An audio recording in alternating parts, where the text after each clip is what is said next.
warahmatullahi wabarakatuh. Saya dari kelompok 5 ingin mempresentasikan hasil kerja kelompok kami yang berjudul Paradigma Kognitif Teori Sosial menurut Albert Bandura. Saya sebagai moderator ingin memperkenalkan anggota kelompok kami. Yang pertama Edithia Putri NPM 20110023. Saya sendiri Nabila Ascila NPM 20110012. Ratih Yunita NPM 20110035 dan Siti Agustina NPM 20110014. Saya akan membacakan latar belakang teori. Bersama Richard Walters, Bandura menulis Adolescent Aggression 1959 yang berisi tentang sebuah studi lapangan di mana prinsip-prinsip belajar sosial dipakai untuk menganalisis perkembangan kepribadian sekelompok remaja. Pria delinquent dari kelas menengah, disusul dengan Social Learning and Personality Development 1963, di mana ia dan Walters memaparkan prinsip-prinsip belajar sosial yang telah mereka kembangkan beserta evidensi atau bukti yang menjadi dasar bagi teori tersebut. Pada tahun 1969, Bandura menerbitkan Principles of Behavior Modification, di mana ia menguraikan penerapan teknik-teknik behavioral berdasarkan prinsip-prinsip belajar dalam memodifikasi tingkah laku, dan pada tahun 1973, Aggression A Social Learning Analysis dalam bukunya yang secara teoritis. Baik, masuk ke materi yang pertama, yaitu esensi teori. Esensi teori bagi Bandura, walaupun prinsip belajar cukup untuk menjelaskan dan meramalkan perubahan tingkah laku, perubahan prinsip itu harus memperhatikan dua fenomena penting yang diabaikan atau ditolak oleh paradigma behaviorisme. Esensi materi yang pertama yaitu Bandura berpendapat bahwa manusia dapat berpikir dan mengatur tingkah lakunya sendiri, sehingga mereka bukan semata-mata tidak yang menjadi objek pengaruh lingkungan. Sifat kausal bukan dimiliki sendirian oleh lingkungan, karena orang dan lingkungan saling mempengaruhi. Yang kedua, yaitu Bandura menyatakan banyak aspek fungsi kepribadian melibatkan interaksi dengan orang lain. Dampaknya, teori kepribadian yang memadai harus memperhitungkan konteks sosial di mana tingkah laku itu diperoleh dan dipelihara. Baik, materi selanjutnya yaitu dinamika kepribadian. Orang dapat mengganjar dan menghukum tingkah laku sendiri dengan menerima diri atau mengkritik diri. Penerimaan dan kritik diri ini sangat besar perannya dalam membimbing tingkah laku, sehingga tingkah laku orang menjadi tetap atau konsisten, tidak terus-menerus berubah akibat adanya perubahan sosial. Yang kedua, ada dinamika kepribadian, yaitu di dalam penelitian ditemukan anak-anak yang diganjar dan dipuji untuk pencapaian yang relatif rendah akan tumbuh dan mengembangkan self-worth yang murah dibanding anak yang standar pencapaiannya yang tinggi. Begitu pula, anak yang mengamati model yang diganjar pada standar pencapaian yang rendah akan menjadi orang dewasa yang murah dalam mengganjar diri sendiri dibanding anak yang mengamati model dengan standar ganjaran tinggi.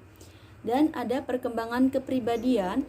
Belajar melalui observasi jauh lebih efisien dibanding belajar melalui pengalaman langsung. Melalui observasi, orang dapat memperoleh respon yang tidak terhingga banyaknya yang mungkin diikuti dengan hubungan atau penguatan. Yang kedua, ada peniruan atau modeling di dalam perkembangan kepribadian. Modeling ini bukan sekedar menirukan atau mengulangi apa yang dilakukan orang atau model atau orang lain, tetapi modeling ini melibatkan penambahan dan atau pengurangan tingkah laku yang teramati, menganalisir berbagai pengamatan sekaligus melibatkan proses kognitif. Oke, materi selanjutnya akan saya bacakan, yaitu faktor penting dalam melalui observasi. Nah, menurut Bandura, ada 4 proses yang penting dalam belajar melalui observasi agar terjadi. Yang pertama yaitu ada perhatian. Nah, sebelum meniru orang lain, perhatian harus dicurahkan ke orang itu. Nah, perhatian ini dipengaruhi oleh asosiasi pengamatan dengan modelnya. Sifat model yang unproductive dan penting, tingkah laku yang diamati bagi si pengamat. Nah, yang kedua yaitu ada representasi. Tingkah laku yang akan ditiru harus disimbolisasikan dalam ingatan. baik dalam bentuk verbal maupun dalam bentuk gambaran atau imajinasi. Nah, yang ketiga yaitu ada peniruan tingkah laku model. Mengubah dari gambaran pikiran menjadi tingkah laku menimbulkan kebutuhan evaluasi. Bagaimana melakukannya? Apa yang harus dikerjakan? Apakah sudah benar? Nah, berkaitan dengan kebenaran, hasil belajar melalui observasi tidak dinilai berdasarkan kemiripan respon dengan tingkah laku yang ditiru, tetapi lebih pada tujuan belajar dan efikasi dari pembelajaran. Nah, yang keempat ada motivasi dan penguatan. Observasi ini mungkin memudahkan orang untuk menguasai tingkah laku. Assalamualaikum warahmatullahi wabarakatuh. Saya, Editya Putri, akan menyampaikan hasil kesimpulan materi kami tentang teori sosial Albert Bandura. Dalam teori belajar yang dikembangkan oleh Bandura ini, menjelaskan bagaimana orang belajar dalam setting alami atau lingkungan yang sebenarnya, yang juga memuat harapan dan nilai yang turut mempengaruhi tingkah laku. Tingkah laku yang sering dievaluasi dan bebas dari umpan balik lingkungan dapat mengubah kesan-kesan personal. Tingkah laku juga dapat mengaktifkan kontingensi lingkungan. Karakter fisik seperti ukuran, jenis kelamin, dan atribut sosial juga menumbuhkan reaksi lingkungan yang berbeda. Pengakuan sosial yang berbeda pun mempengaruhi konsepsi diri individu. Kontingensi diri yang aktif pula dapat merubah intensitas atau arah aktivitas tingkah laku.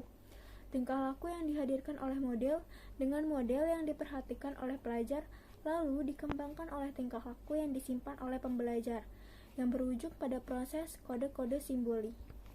Baiklah, sekian dari presentasi kami. Apabila ada kesalahan dan kekurangan kami mohon maaf. Wassalamualaikum warahmatullahi wabarakatuh.